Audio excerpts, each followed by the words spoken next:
Hey everyone. Before we get started with the video, I wanted to kind of talk a little bit. So I decided to call an audible with this month's episode of the flagship show, Music of Moonsaults. Because I did a poll at the end of May, and again I based it off for what you all wanted to see here in June, as far as my deep dive on wrestler entrance themes. And again, I went off, what wrestlers have birthdays in June. And one of those choices was the Ultimate Warrior. And that actually won the poll. And so that was my intention, because I was ignorant of the fact that June is Pride Month. I'm still kind of, learning about all that stuff. So, and thinking about, some of the things Warrior said during his lifetime, specifically, that infamous video of him speaking at the college from the mid 2000s, and just a lot of other stuff too. I decided I wasn't comfortable with doing that video this month. I have a very complicated relationship with my Warrior fandom myself, because he's the reason I am a wrestling fan. He was like the thing that drew me in as a little kid. With the face paint and the entrance theme, was a big in the entrance and all that kind of stuff. Warrior, as you can tell, I've got a Warrior wrestling buddy proudly displayed behind me. That said, like I'm obviously fully aware of his faults as a human being, and fully understand also why some people have sort of written Warrior off and kind of lumped him in the same category as Hulk Hogan. And like, I get it, trust me, I do. It's something I struggle with myself. But as a friend told me, everyone's got their blind spots. We're all hypocrites at some point. It doesn't make it right. It's just the way it is. So, but yeah, I made an executive decision. So we will not cover the Ultimate Warrior's entrance theme this month. I'll figure out a different time to do that. That's a little bit more appropriate. Instead, we're going to go with, there was a tie for second place, and I just kind of made an executive decision. And went with Mick Foley. We're going to talk about Mick Foley today, and, the three faces of Foley and all the entrance themes that are included therein. So, I hope you like this video. And again, so just sit tight, and we'll get to your regularly scheduled programming. Hey everyone, it's me, Mr. Sacco. Welcome to Music of Moonsaults, and here's your host, Chris Bourdain. Hey everyone, what's up? It's me, Chris Bourdain, your host here on Music of Moonsaults. Yes, I am dressed very ridiculously today, but it's for a good reason. We're talking about the three faces of Foley. So I got to represent all the faces here. I mean, I got the Cactus Jack flannel. I got the little the dress shirt with the tie. Oddly enough, I don't have a plain white dress shirt. I thought I did. I don't. This is the best I could do. Sorry. And then, of course, some tie-dye headband to represent Dude Love. But before we dig into all the three faces of Foley and the entrance themes that go along with each one, please follow me on Twitter at IbanezChris. Give me a like on Facebook, facebook.com/musicofmoonsaults. If you're here on YouTube, please leave a thumbs up on the video, and I'm begging you, please subscribe to the channel. It'd be so great. if you subscribe to the channel right here on Music and Moonsaults. Yeah, I'm trying to get up to 100 subscribers. So please do that. That would be great. And leave a comment, and you can tell me how silly I'm looking today. And if you're wanting the audio of this here podcast, go to anchor.fm/Christopher-495 and they'll tell you where to go. So, Mick Foley had a birthday last week, June 7th. 56 years old now. Happy birthday. Happy belated birthday, Mick.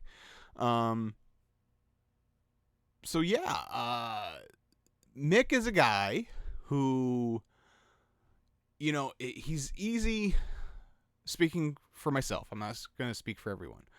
Speaking for myself, he's a guy who's kind of easy to, I don't want to say forget about, but he doesn't come to mind, first to mind a lot of times, unless you're, watching a bunch of stuff that has Mick Foley featured, and you're like, wow, Mick Foley was really great. So, and that's been the case the last few years as I've been watching, going back and watching Monday Night War stuff. And, I just watched ECW One Night Stand 2006 for an upcoming podcast. And he was on that, and he was great on that. And so the more I think about it, everyone's got their top 5 lists or whatever. And my top 4 have always been real solid. It's Shawn Michaels, Chris Jericho, AJ Styles, and Edge. Like, that's easy. Number 5 has always been, like, in flux. But here today, as I'm recording this on June 12th at 6:07 p.m., I am declaring that Mick Foley is in my top 5. Not that it means anything to anybody, especially Mick, but there you go. It needed to be said. So what I'm going to do, as is tradition here on the show, we're kind of going to go through Mick's entrance themes in the WWE and how they change with each character change. And when pertinent, I will have my trusty bass with me, and I will kind of walk you through each entrance theme from a bass standpoint. So, give me 1 second here. All right. The character Mankind debuts April 1st, 1996. This is the first face of Foley that we see. The story goes that Jim Ross was really high on bringing Mick in, but Vince wasn't. Vince McMahon was not. And he told JR that he could go ahead and hire Mick Foley because Jim needed to know what it was like to have his heart broken by a talent he really believed in. Well, Mick proved Vince wrong, as we'll talk about here going forward. So he's brought in. The reason, and one of the reasons why Jim wants to bring him in so bad, is they need opponents for The Undertaker. And Mick certainly fit the bill. He was big enough. Obviously not as big as The Undertaker, but he's big enough to legitimately pose a threat to The Undertaker as a heel. And also Jim knew from WCW what a good character guy Mick was in the locker room. So they bring him in, and he's like, well, Vince is like, I don't want Cactus Jack, so here's, and he comes up with Mankind and the mask and like the leather. This is when he was wearing like the brown tights and the like leather like vest type thing. And he's pulling his hair out and he's rocking back and forth and like taking things and stabbing himself in the leg, and just he's unhinged